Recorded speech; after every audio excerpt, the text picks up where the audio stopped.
Hey friends, it's Dimitri with the Restocks Streetwear. So here's the month in review for January.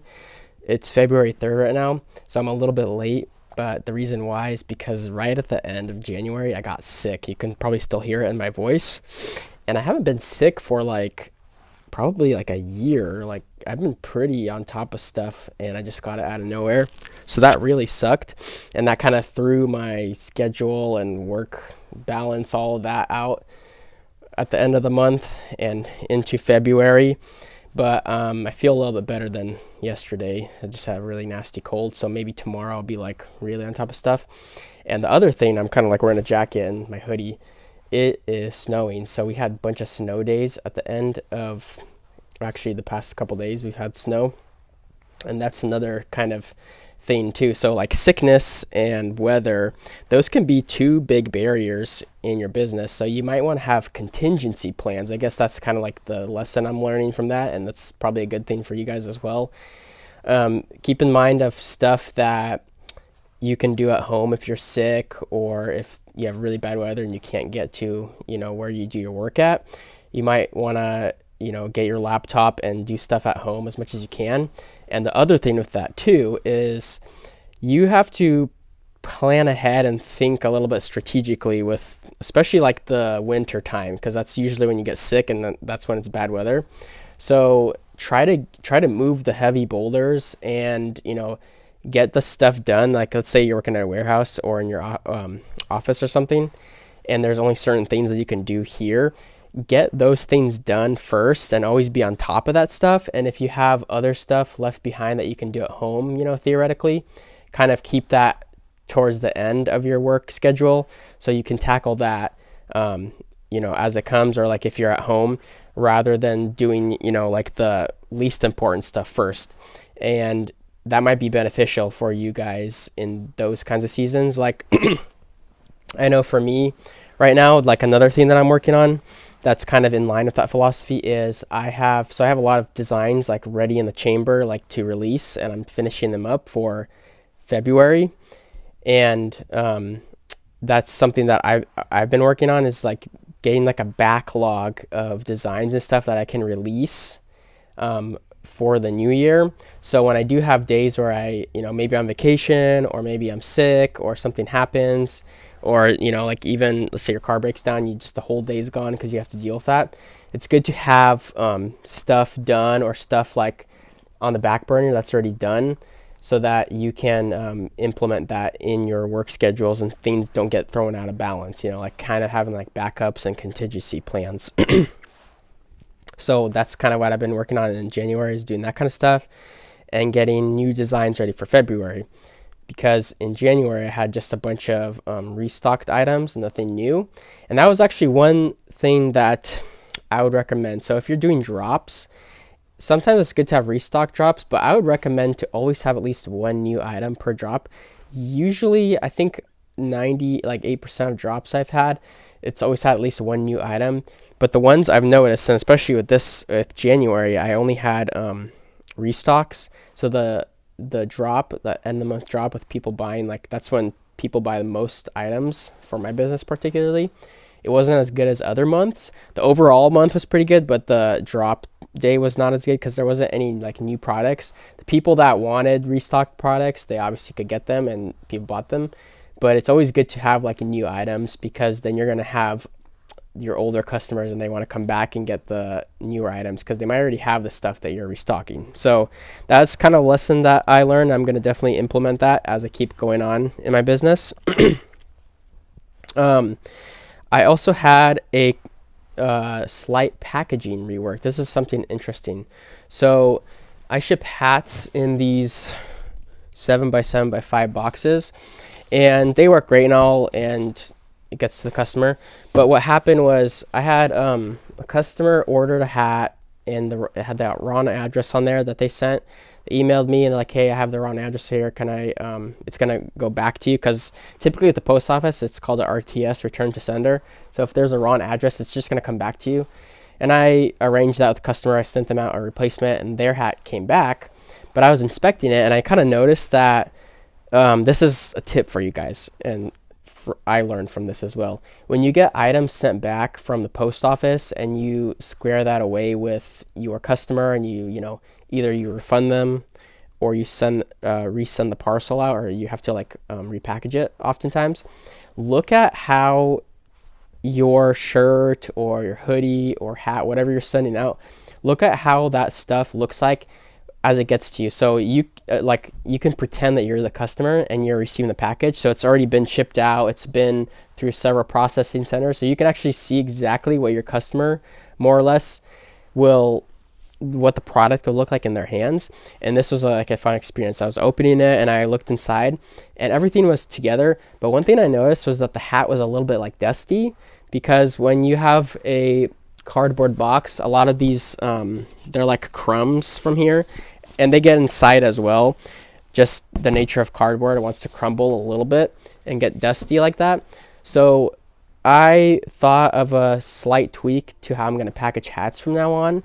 And I only learned that because I opened it up and I wanted to see what it looked like. How does the customer interact with it? So I think that's going to be beneficial into the future, just doing that slight packaging, doing it differently. Basically, what I would do was I would here's the packaging paper. I'd have the box, put the hat in, and then crumple the paper, put it on top. And this basically acts as a cushion because the hat doesn't tumble around. You do need to cushion your stuff so it's not doing that, because stuff can get damaged that way. But now what I'm going to do is I'm going to kind of wrap the hat in the paper a little bit and kind of put it in like that. And I think that's going to help it so it's not so covered in the crumbs for the from the box, the hat. Another thing that you could do with this is you could technically also put your hat into a Ziploc bag, let me show you guys, like one of these. I use these for the t-shirts. That's also something that you could do, wrap it in plastic. I don't do that, and I haven't had any complaints with that, so I'm gonna still stick to just using the cardboard, the paper packaging, and the hat all in there without any plastic. But that's something that you guys can do as well. Think about if that works for you. January was a pretty stressful month in terms of finances. So I had excise taxes due. That's like the retail tax. So that's money that you want to set aside for tax purposes, which I do. But then I also had estimated taxes due, because what can happen is every quarter, depending on the calendar and the schedule, what can happen is taxes can line up, so you're paying two payments in 1 month. And then I also had obviously rent due, and then I had a huge insurance payment because I pay for my wife's car and my car, our car insurance, and the renewal was this month. So I had huge bills stacked up this month, and it was kind of nerve-wracking because it's thousands of dollars floating around, that I have to pay. And on top of that, I had to also obviously order inventory for the month. So there was just a lot of money over my head in a sense, and that can be really stressful. For February, it shouldn't really be like that. It's a pretty stable month. So for February, I'm probably going to order a lot less inventory, but I am going to focus on new designs. So that's going to be my plan to kind of offset that, because January was just chaotic. And that's why I recommend I have a calendar up there. And I made a video about this last year. Have a calendar and write down all those important dates, your tax dates, your bill dates. Figure out a really good balanced schedule for the way your bills work so that you don't get overwhelmed like that. And I think that I'm even going to look into how my bills are structured and see if I can swap some dates around. So you can pay certain bills at a certain date so that it's more even and structured, so you don't have this pile of bills coming, all at once, which kind of sucks. One of my goals this year for 2025 is to avoid pre-orders. And so what I mean by that is basically they're on the website and customers can order stuff, but it's not manufactured yet, or it's in process of being manufactured. And so far, for January, I got all the inventory in before the drop, which was really good. So I'm happy about that. So far I got 1 month checked off on that. If I could go the whole year without doing that, that'd be really great, because it helps with customer satisfaction. I don't really like it when people have to order something and have to wait like 7 to 14 days usually before I can actually ship their item out, and then they have to usually wait another like 3 to 7 days for the item to come through the shipping cycle, and if it's international, it's even longer. So pre-order days just tack on a lot of extra unnecessary days that the customer's waiting. I really don't like that, and especially with the clothing and streetwear industry, it's kind of notorious for those kinds of long waiting times because people do pre-orders. I never liked it, and that's always going to be a goal of mine, is to figure out a good balance between finances and pre-orders so that everyone wins at the end. Sometimes it's unavoidable, sometimes it's necessary to do them, but you got to think smart about it and figure out what works and what doesn't. One thing that I thought up at the end of the month, but I haven't started it yet. I'm going to start for February, is a mistake tracker in terms of days without mistakes. So there's like a funny trope with businesses, especially like construction or like hazardous kind of businesses, where it says like days without incident or days without deaths, and that's been like a trope in like cartoons as well. Well, I'm gonna make a days without like mistake that I sent out on the behalf of the customer, and those would include wrong item sent and mistake with the product, like maybe it has like a stain on it or like a hole and I didn't catch it when I was doing the quality check. So I'm gonna keep a counter probably on my whiteboard, and I'll just erase it every day and keep track to see how many days I can go without making one of those mistakes. I did really well in 2024 without that compared to 2023 and 2022, and my goal again this year is to get that down even more.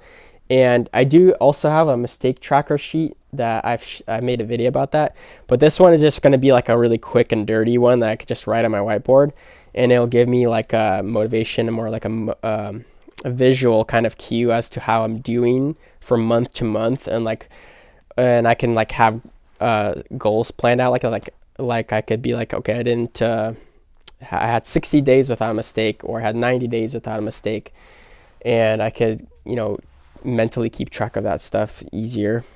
Let's see. Yeah, I think that was basically it. It was a pretty all right month. Nothing too special, just a restock month. Finances were a pain in the butt. And being sick and the weather obviously can throw, a wrench into the system. So that's not fun. But yeah, that was January 2025 in review. If you guys got any value of this video, or if you have any comments or questions, you can leave them down in the comment section below, and I'll catch you guys later. Thanks.